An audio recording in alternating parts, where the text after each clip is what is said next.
El título de lo que yo voy a exponer es ¿Cómo conducir al alumno a una reflexión sobre la relación sintaxis-semántica?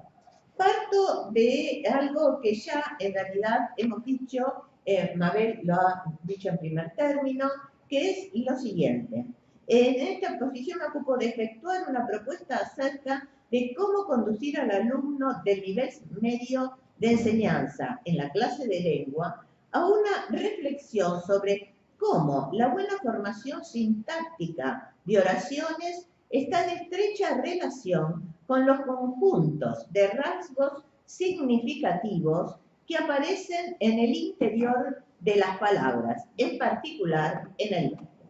Este es el gran director organizador de la estructura oracional, puesto que es el que asigna a cada participante sintáctico un determinado papel dentro de la obra. Justamente es un lingüista francés, Tesnier, el que habla del verbo como el gran director de la orquesta, que sería la conformación de la oración. Este enfoque de interrelación entre sintaxis y significado tiende entonces a ayudar a otra reflexión relacionada con las clases semánticas de verbos, las de estado, actividad, realización, logro, iterativo, etc. Y a desterrar fundamentalmente el concepto de que el verbo es la palabra que solo manifiesta acción. Por favor, es algo que está, no sé cómo, está intronizado en la enseñanza primaria y secundaria, de que el verbo ser, estar, cualquier verbo manifiesta acción.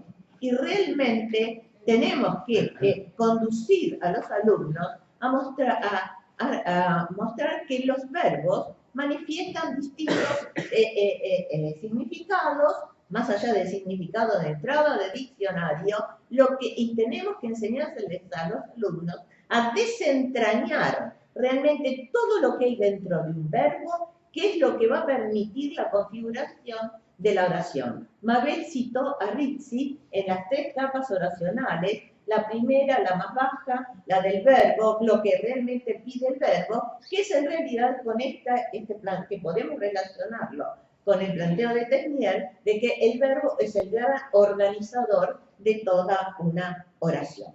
Entonces, parto del criterio de que en un curso de castellano o lengua española destinada a alumnos hablantes nativos de esta lengua, no se la enseña, pues el alumno ya la tiene internalizada, sino que el objeto es llevarlo a una eficiente reflexión acerca de cómo está conformado el sistema lingüístico y cómo usarlo eficientemente en cada producción oral o escrita, partiendo de que la lengua es el medio de comunicación inherente que tiene el hombre. Para dar cuenta de cómo se puede hacer una reflexión gramatical acerca de la construcción de oraciones, tomo en consideración la relación entre sintaxis y el contenido semántico que se obtiene por decodificación de las unidades que la integran. Y para esto apelo a las palabras de Violeta de Monte en su libro Detrás de la palabra, que es de 1991.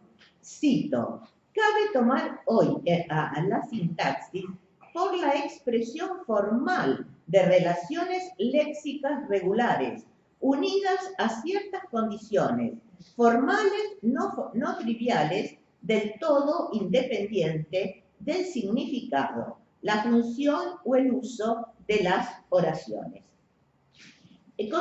Comencemos entonces por argumentar por qué uno es una oración bien formada y no lo son 2 y 3. En uno, esos chicos tienen muchos autitos, frente a 2 chicos tienen esos muchos autitos, o 3, esos chicos tienen muchos autitos. Evidentemente, en la primera la oración está bien formada no solo por la relación entre las palabras, sino que por la aplicación de las reglas internas, entre ellas la de la concordancia. En el segundo caso, hay la oración es agramatical por la razón de chicos tienen esos muchos autitos, evidentemente hay una dislocación en la configuración, en la ubicación de las palabras que no conforman entre ellas los sintagmas inherentes que realmente hay dentro de esta oración. Y por último, entre esos chicos tienen muchos autitos, como vemos, hay una dislocación, pero es por falta de concordancia entre esos chicos, o sea, el núcleo de sintagma nominal del sujeto con el sintagma, con el núcleo del sintagma verbal tiene, y además dentro del predicado verbal, la falta de concordancia en el sintagma nominal, muchos autitos. Bueno, mientras en uno, por lo tanto, pasó esto, y tenemos ahora este caso. En 4, los chicos tienen. ¿Por qué razón pongo ese signo de interrogación? Porque evidentemente acá no podemos hablar como en el caso de 2 y 3, que son oraciones que consideramos agramaticales, sino que acá tenemos que hablar de una incompletitud. ¿Por qué razón? Porque el verbo tener es un verbo transitivo. Yo me voy a ocupar especialmente acá de trabajar con ejemplos que tengan verbos transitivos. El verbo tener, por ejemplo, es un verbo de estado, que es un verbo transitivo que va a requerir indefectiblemente un complemento que sintácticamente es el complemento directo. Por lo tanto, acá no hay una falla de concordancia morfológica, sin embargo, 4 resulta inaceptable porque debido a la perspectiva de contenido hay una incompletitud. Ahora, ¿por qué? Por lo que acabo de decir. La mira hay que ponerla en el verbo tener. Se trata de un verbo transitivo que requiere un complemento, además de un sujeto que puede tener el rasgo más humano o más objeto. Por ejemplo, 5. Juan tiene muchos amigos, pero 6, la casa tiene 3 ambientes. Es decir, que no importa si ese sujeto tiene el rasgo más animado o menos animado. Lo que importa es que el verbo como tal va a requerir fundamentalmente ese complemento directo que después vamos a ver como papel temático es un tema. Sin embargo, vamos a ver después que teniendo en cuenta la consideración que hoy hacemos dentro de la teoría de los papeles temáticos, no es mi teoría, sino lo que se plantea como tal, el agente es el sujeto, o sea, representado en la función de agente o lo que sea, es un elemento externo, no está pedido exactamente por el verbo. Por eso es que lo llamamos complemento directo. Complementa la significación del verbo.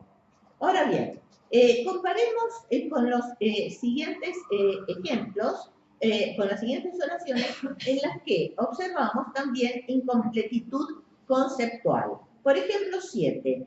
Clarisa puso. 8. Clarisa puso la cartera. 9. Clarisa puso sobre el escritorio. 10. El perro puso sobre el pasto. 11. Clarisa realizó con eficiencia. Evidentemente, ¿por qué hablamos de incompletitud en todos estos casos? Los casos 7 a 10 resultan semánticamente inaceptables, y esto lo es por el uso del verbo poner transitivo, que requiere, además de un sujeto con rasgo más humano y más animal, 2 componentes obligatorios.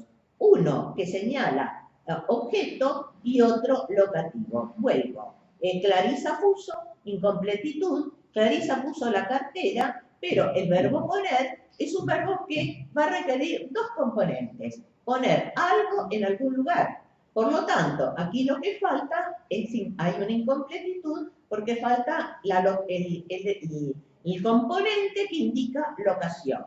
En 10, el perro puso sobre el pasto, también el verbo poner implica puso algo, pero falta el señalamiento de locación. Y en 11, Clarisa realizó con eficiencia, evidentemente, realizar un verbo transitivo que va a requerir un complemento directo, más allá de que esa con eficiencia está exigido por el verbo. No es un elemento que lo pide el verbo, pero el verbo sí está pidiendo su complemento que estaría realizado sintácticamente como objeto directo, que es lo que falta acá. Realizó su trabajo, su ponencia, etcétera, con eficiencia. Bueno, lo mismo sucede en 11, reescrito en 13. Clarisa realizó con eficiencia. Bueno, ya lo he dicho. Y en 13, Clarisa realizó entonces el trabajo con eficiencia. Y acá encontramos, por un lado, la función sintáctica de realizar, verbo transitivo, que es lo que pide realmente el verbo, realizó el trabajo, pero además el verbo admite, además de su complemento, otras construcciones, lo que llamamos nosotros adjunto. Es decir, diferenciamos complemento como aquello exigido por el verbo de aquellos otros sintagmas que pueden aparecer en el predicado, pero que no están exigidos por el verbo, pero este lo admite. Los textos entonces anteriores, 7 a 11, muestran que las estructuras semánticas informan acerca de sobre los argumentos del predicado, no sobre los adjuntos. Esta es una clara diferencia que hacemos. Solamente complemento aquello exigido por el verbo, adjunto aquello que admite el verbo, pero que no lo exige. Sigamos. Muy bien. ¿Qué estoy haciendo? Bueno, sin embargo, están bien formadas la siguiente oración. 14. Clarisa escribió durante toda la tarde.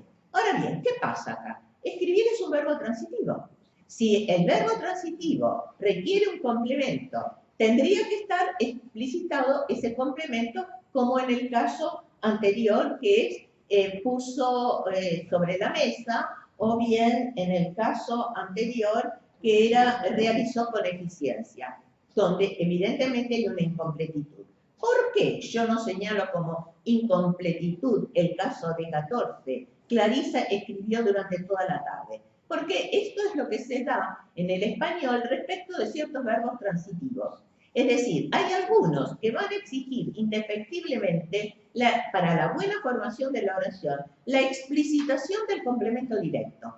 Mientras que hay otros verbos transitivos que dejan oculto el complemento directo, sin embargo, la oración está bien formada y no podemos hablar de incompletitud. Por ejemplo, esta. Clarisa escribió durante toda la tarde. Escribir es escribir algo. Pero, evidentemente, el verbo no exige la explicitación de su complemento. En el caso 15, Clarisa escribió entonces informes durante toda la tarde y aquí tenemos realmente la explicitación del complemento directo que se constituye como argumento durante toda la tarde, que no es algo exigido por el verbo, pero que lo admite en la configuración del sintagma verbal como un adjunto, es decir, como una información accesoria. Detengámonos ahora en las siguientes oraciones. 16. El florista me saludó. Frente a 17, el florero me saludó. 18. Elisa me compró un chocolate. 19. La tortuga me compró un chocolate. Desde el punto de vista sintáctico, no tenemos la menor duda de que todas las oraciones están verdaderamente bien formadas. Ahora, si tomamos un primer par, 16-17, el florista me saludó, frente al florero me saludó, por un lado, y 18-19, Elisa me compró un chocolate, frente a 19, la tortuga me compró un chocolatín. Veamos lo siguiente. ¿Por qué el florista me saludó? Porque saludar es un verbo que implica un alguien que tenga el rasgo más humano. Mientras que 17, el florero me saludó. El florero tiene el rasgo más objeto. Ahora, ustedes pueden pensar metafóricamente, sí, metafóricamente todo es posible, pero estamos hablando desde el punto de vista de la estructura sintáctica, o sea, desde el sistema de la lengua. Ahora bien, ¿qué pasa con 18? Elisa me compró un chocolatín. Comprar es un verbo que también requiere un sujeto que tenga el rasgo más agente. Por lo tanto, 18 yo la acepto, digo, está bien formada. Mientras 19, la tortuga me compró un chocolatín, evidentemente la rechazo. ¿Por qué razón? Porque está mal formada sintácticamente, no, por la incompatibilidad semántica de los rasgos. Es decir, frente a 18, donde el sujeto, el rasgo más humano, digamos, es compatible con el rasgo inherente de comprar, que requiere un agente que realice ese evento. En el caso de 19, tengo el mismo verbo, comprar, que requiere un agente que realice ese evento, pero que en el 19 no es posible realizarlo. ¿Por qué? Porque la tortuga no contiene el rasgo más agente. Es decir, que desde este punto de vista estamos viendo entonces, vamos viendo las relaciones, los rasgos que internamente que se dan y que es el verbo, el gran director, que va indicando los rasgos que tienen que tener los distintos componentes de la oración para su buena formación. No solo desde su formación sintáctica, porque 19 está muy bien formada, pero no lo es desde el punto de vista semántico. Ahora bien, tomemos los siguientes ejemplos. Sin embargo, bueno, comprar ya lo he dicho. Ahora veamos estos otros, el siguiente par de oraciones. 20, compré verdura fresca, y 21, compré pulsera fresca. También es exactamente lo mismo. Es decir, comprar, hemos dicho, requiere un verbo, un sujeto que tenga el rasgo más humano. Entonces, compré verdura fresca, el sujeto está tácito, pero evidentemente es un sujeto que tiene un rasgo más humano, que puede realizar el evento de comprar. No así, compré pulsera fresca, donde el sujeto también tiene el rasgo más humano. Sin embargo, la incompatibilidad no está dada, en este caso, como en los casos anteriores, por un sujeto que tiene el rasgo más humano o menos humano, sino que la incompatibilidad está dada acá dentro del sintagma verbal y dentro en el sintagma nominal, que realiza sintácticamente la función de complemento directo. ¿Por qué? A verdura se le puede atribuir la cualidad de fresca, pero a pulsera no se por conocimiento del mundo, metafóricamente podría ser, pero por conocimiento del mundo, a pulsera no le puedo otorgar el rasgo de ¿qué? De fresca. Por lo tanto, la incompatibilidad no solo se va a dar entre el rasgo que pueda tener el sujeto respecto del verbo, sino también a veces dentro de sintagmas nominales, como es este caso. Sigamos. Analicemos ahora los siguientes ejemplos. 22. Clarisa limpió la casa, Clarisa sabe matemáticas, Clarisa ganó las Olimpiadas de Matemáticas. Acá tenemos los verbos limpiar, saber, ganar. Son transitivos, por ende requieren un complemento. Y acá vemos claramente que no son todos verbos de acción. Porque, por ejemplo, limpiar es un verbo de acción, pero saber es un verbo de qué? De estado. Y ganar, ¿qué clase de verbo podemos considerar que es semánticamente? De logro, exactamente, de obtención. Por lo tanto, el hecho de que sea ese criterio de que el verbo solamente manifiesta acción, a partir de estos pequeños ejemplos, ya se diluye ese criterio. Ahora bien, cuando se describe la estructura argumental o temática de un verbo transitivo, se marca el argumento no exigido por el verbo, llamado argumento externo, mediante el subrayado, por ejemplo, en limpiar. Limpiar va a requerir como estructura argumental un agente y un tema. Clarisa limpió la casa. O poner, que va a requerir un agente, un tema y un locativo. Ahora bien, de estos, ¿por qué marco con rojo y subrayo A en limpiar y también A en poner? Porque evidentemente son elementos externos. Lo que realmente el verbo va a exigir lo que está a la derecha. O sea, en el caso de limpiar, el tema, y en el caso de poner, tema y locativo. Es decir, que el agente se constituye como un elemento externo.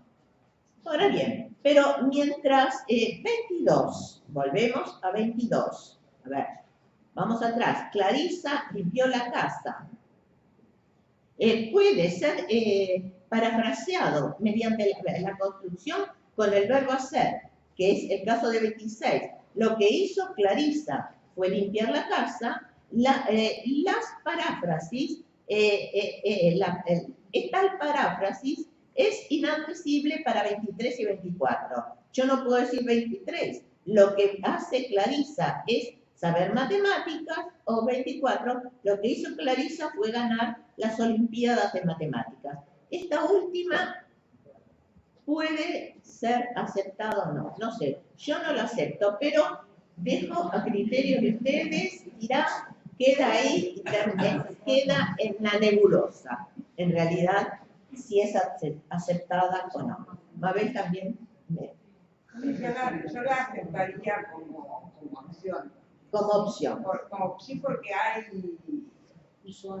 Claro, hay actividades. Hay actividades. Sí, perdón, yo pienso que tiene que ver con cómo interpretamos ganar. Si Sí. ganar lo interpretamos como un logro per se es una cosa, pero si lo interpretamos con un agente que tiene una meta, un objetivo, es otra desde el cosa. punto de vista ganar la ascendida de matemáticas para tal una cosa. cláusula Y final. en ese caso la tenemos que aceptar. Y ahí le damos un valor. Por esa razón yo me detuve acá porque es un caso dudoso que me hizo pensar bastante esta oración. En el caso que no tiene tantas dudas es que ganó la lotería. Estaba pensando. Ganó la lotería. Ahí no puede. Ahí No hay sentido, ganó la beca. ganó la beca, exactamente. Donde no hay, digamos, no depende del sujeto. Del sujeto, sino que hay alguien, es decir, depende de alguien fuera del sujeto, la obtención de tal cosa. Bueno, a ver, el siguiente ejemplo, a ver si no me equivoco, sí, o 27 o 28. No, 20. Aquí descubrimos, pues, la clara diferencia entre la función sintáctica por un lado y la semántica por el otro. A igual función sintáctica tenemos diferente papel semántico. Si tomamos 22, Clarisa limpió la casa, tenemos por un lado, a nivel sintáctico, sujeto y complemento directo. Pero a nivel semántico, el sujeto es un agente, el complemento es un tema. En 26, Clarisa sabe matemáticas, el sujeto es Clarisa, tenemos sujeto y complemento directo. Pero en cuanto a papel temático, ese sujeto es un experimentante, es el que experimenta el saber. Por lo tanto, matemática es el tema.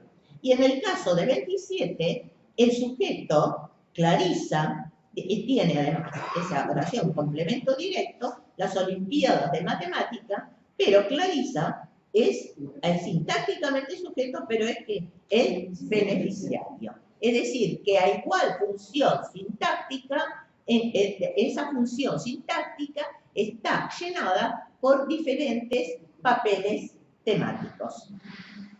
Estos ejemplos permiten corroborar la estrecha relación entre la sintaxis y la semántica, especialmente a través del verbo. Es necesario horadar el verbo para descubrir su semántica. Por otra parte, muestra el grave error que se comete en las clases de lengua, en los niveles primario y secundario, reitero, cuando se enseña que el verbo indica solo acción. Veamos el siguiente ejemplo, también. 28, Rita cerró la puerta. 29, el viento cerró la puerta. En el caso de 28, tenemos un alguien que es agente que realiza el evento de cerrar la puerta. Es decir, tengo sintácticamente en las dos la construcción es la misma. Un sujeto, o sea, un sintagma nominal en función de sujeto, un sintagma verbal con un sintagma que incluye un sintagma nominal, la puerta, en función de complemento directo. En las dos oraciones. Sin embargo, en la primera, Rita, yo puedo decir, lo que hizo Rita fue cerrar la puerta.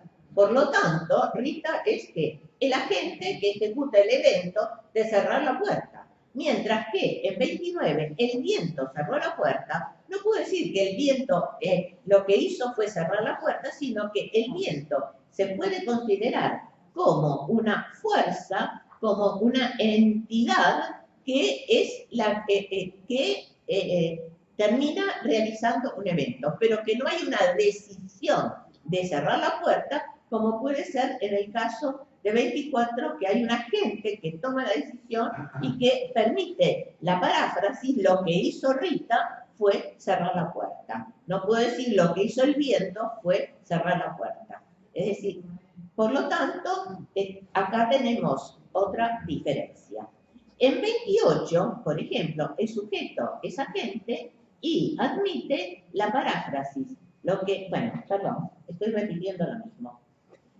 Para concluir este análisis que hemos hecho acerca de la relación entre lexosemántica, volvemos a palabras de Bosque-Rehach de 2009. Cito: las estructuras temáticas nos ofrecen un esqueleto del significado de los predicados.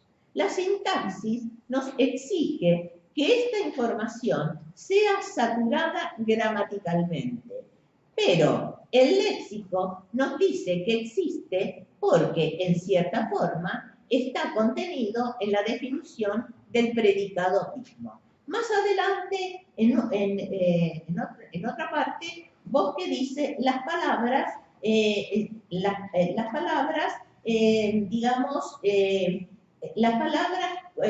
constituyen el centro de la sintaxis. No podemos interpretar la sintaxis sin introducirnos en el léxico que llena las estructuras sintácticas. Sin embargo, en este libro de Bosque y Rehach, Sintaxis formal del español, plantean aspectos positivos y aspectos negativos de este análisis de papeles temáticos, o bien llamada estructura argumental.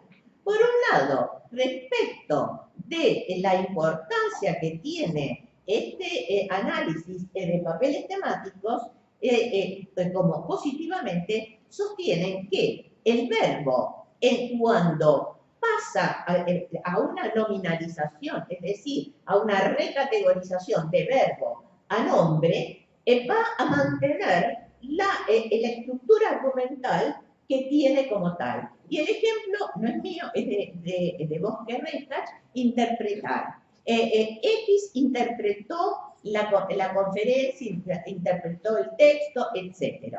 Y ellos dan las transformaciones. La interpretación del texto por parte de, es decir, por parte de Juan, de donde sostienen que por Juan es el verdadero agente, pero sintácticamente tiene que estar planteado como un sintagma preposicional, por Juan. Es decir, que esto lo ven como un aspecto positivo respecto de la estructura temática, reitero, en la recategorización. Por ejemplo, a través de un denominal, de un deverbal. Mientras que ven como algo negativo, es decir, lo que ellos mismos plantean acerca de cuántos papeles temáticos podemos hablar. Hay más papeles temáticos de lo que se plantea, se pueden abrir los papeles temáticos, etc. Bueno, esto es el gran interrogante, el gran signo de interrogación que estamos tratando de ver si vamos a poder resolverlo en algún momento en la pequeñísima investigación que estamos realizando, que es muy humilde, pero que justamente basándonos en este planteo de Bosque-Rexach es lo que queremos hacer. ¿Cuántos papeles temáticos realmente de cuántos papeles temáticos podemos hablar? Podemos abrir algunos papeles temáticos, de ahí el problema de la transitividad e intransitividad, no planteada por ellos, verbos que pueden ser transitivos con una significación, intransitivos con otra, o bien el caso de los pronominales. Esto no está planteado ni por Violeta de Monte, ni tampoco en el planteo de Bosque-Rexach en 2009 en Sintaxis Formal del Español.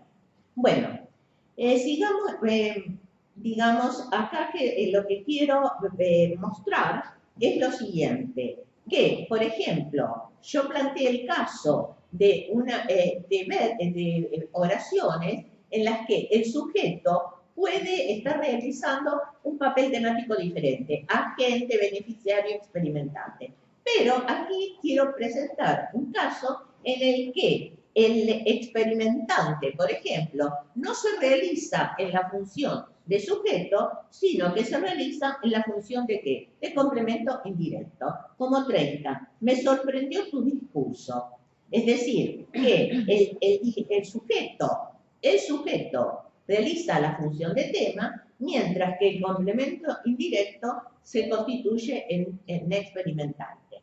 Y podemos confrontarlo por Juan sabe matemáticas, donde, como hemos visto, la función de sujeto la realiza semánticamente un experimentante. Creo que me estoy pasando de tiempo. Bueno, tengo después, otros casos en que trajeron los materiales.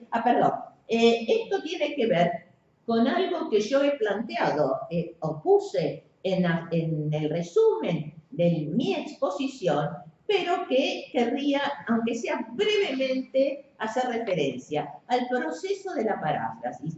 Cuán importante es conducir al alumno a la paráfrasis, es decir, cómo un mismo contenido conceptual puede manifestarse a través de diferentes estructuras sintácticas. Yo puedo decir, Clarisa limpió la casa, como ya hemos dicho, pero puedo parafrasearla por lo que hizo Clarisa fue limpiar la casa. En el caso de otras oraciones, trajeron los materiales. Pablo comenzó a trabajar la obra. ¿De qué manera? Es decir, acá hay una precedencia de traer los materiales para empezar a hacer algo. Por lo tanto, puedo simplemente decir, construir la oración como 33, pero puedo parafrasearlo como A. Después que trajeron los materiales, Pablo comenzó la obra. B, porque trajeron los materiales, Pablo comenzó la obra. O C, trajeron los materiales, por lo tanto, Pablo comenzó la obra. O ecuativa, es porque trajeron los materiales que Pablo comenzó la obra. No puse la ecuativa porque tiene sus problemas y llevaría tiempo. O bien, el caso 34, me caí y me torcí el pie. Evidentemente había acá una precedencia de un hecho. Caerse primero y luego, como consecuencia, torcerse el tobillo. Por lo tanto, está muy bien formada con I,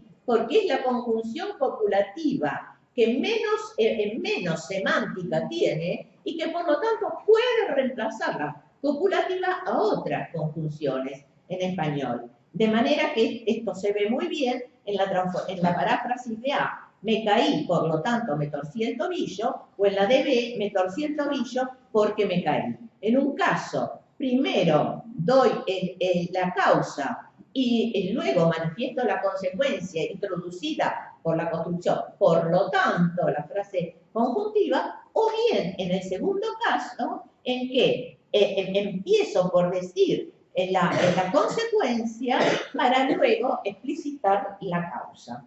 Entonces, estas paráfrasis permiten explicar la relación de precedencia de un hecho causa que desencadena otra consecuencia. Para concluir, diré que en mi opinión, que es en lo que estamos trabajando, reconozco no yo sola, es un trabajo que vamos a hacer con Mabel y con otro colega para presentar en un congreso que se va a hacer el año que viene y que planteamos, y yo casi estoy segura de esto, pero es el comienzo. En realidad, diré que en mi opinión, por debajo de todas las estructuras subordinadas adverbiales, corre o subyace un rasgo básico que es el de temporalidad. Es decir, de temporalidad o de precedencia. Siempre tiene que darse un hecho para que a partir de él se realice algo. Tanto es así, para concluir, si yo digo, Juan trabaja la madera como le enseñó su abuelo, evidentemente la precedencia es la enseñanza del abuelo para que aprenda a trabajar la madera. Otra precedencia, nos encontramos donde siempre lo hacemos, es decir, en lugar de encuentro de siempre, es precedente a un encuentro determinado de tiempo. Es decir, que en mi opinión subyace por debajo de todas las condiciones, de todas las adverbiales, y en esa división que ya es tradicional de propias o impropias, hay un hilo conductor que sería el de temporalidad o de precedencia de un hecho respecto del otro. Esto lo planteo acá, es algo que es mi opinión, realmente lo vamos a trabajar con Mabel, que también está interesada en el trabajo, y con Augusto Trompeta, otro colega nuestro. Bueno, muchas gracias.